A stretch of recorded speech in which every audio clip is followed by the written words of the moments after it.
Now, you could have just settled for painting with a brush on your little canvas.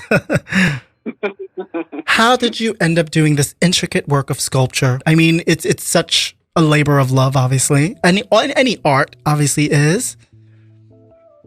I feel like I do paint, but just with objects. And I think supersize was always my natural scale, right? Like it seems to feel right when it's a room size installation or intervention. It's very hard for me to make something that's 8.5 by 11, or something that's small. Is it just too restricting of a space? Yeah, and I need dirt. I need that to be like the base layer of something, right? Like I need a fact or a history or something used, something that has some sort of residue to it, and then be in conversation and riff off of that. And like it's daunting to think about like a blank page or a blank surface, and especially like a compressed space. Your work, for the most part, can be described, as you say, site-specific installations that give physical presence to unspoken histories and forgotten past. Extrapolate on that a little bit. I mean, you go into a space, at this point, you already have this goal to tell stories of the past using found objects. For those of us who aren't as cultured, what are site-specific installations? So it's when somebody makes something within a landscape, or like a city alleyway somewhere that's not an institutional or gallery space. Yeah. And then they make it there and they leave it there, and it's usually has a kind of time-based element built into it in terms of like that it's already inherently has death encapsulated within it, right? Because it's not protected from the elements and things like that. Right, but it's something that lives outside of the potential, maybe, of being, buyable or marketable or something like that. So, and when it first really got, hot in the streets, when it got really popular, I don't think I think it actually feels like it could be analogous to like 1970s like graffiti practices in New York City, right? Like it's not unlike that. It's very close to that. It's like claiming your territory as an artist, making something an unsanctioned. Does that make your work more accessible to more people when you do at least outside, site installation? Yeah.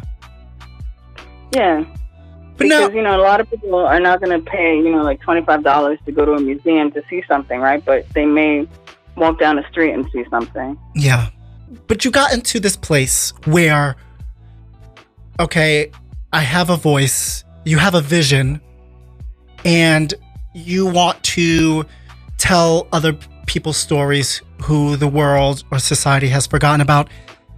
How did that it's such a lofty objective, right? And it's become your signature work. What made you decide to go there? What was that aha moment? I can do this for others who can't tell their stories anymore, or who just don't have a platform to tell their stories right now. I mean, I think it probably started when I was an undergraduate at FIT.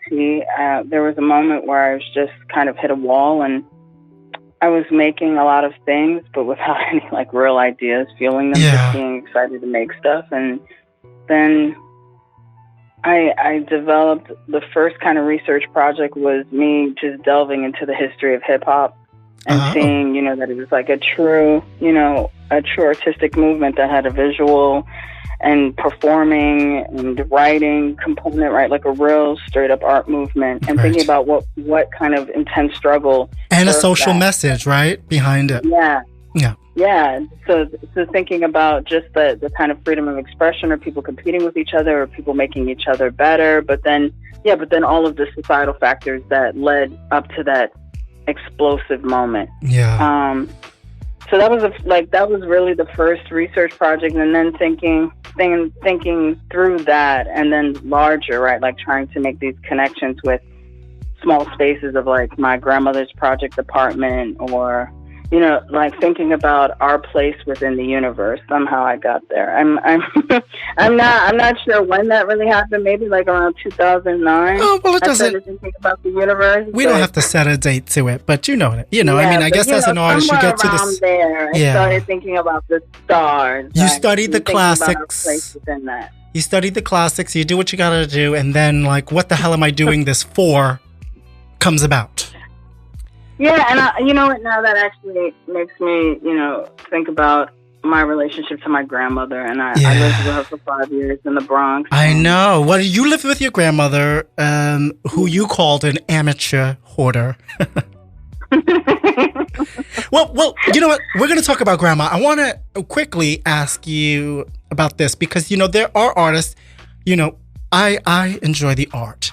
And I don't like to pretend like I know either. I'm just like, ooh, what's this? Let me see what I can get out of it. I love when it stirs some kind of emotion, but a lot of the times it's just like, oh, here's a painting. What's next? Here's a sculpture. But now there are artists out there, who repurpose materials. I've seen cute things done with hula hoops, gum wrappers. What sets your work apart from others who source salvaged materials?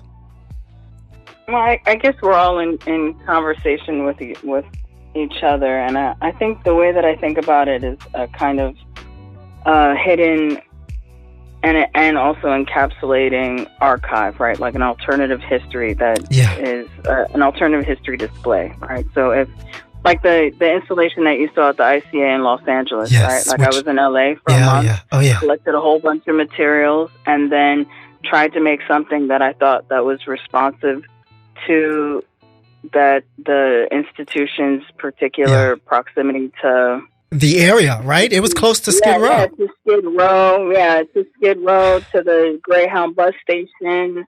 The kinds of development and gentrification that's happening all over Los Angeles, right? And then thinking about the four corners of that room, encapsulating the kinds of development or history that's happening, and thinking about displacement, but then these actual items serving as, like as a reminder and a witness and evidence of that kind of displacement.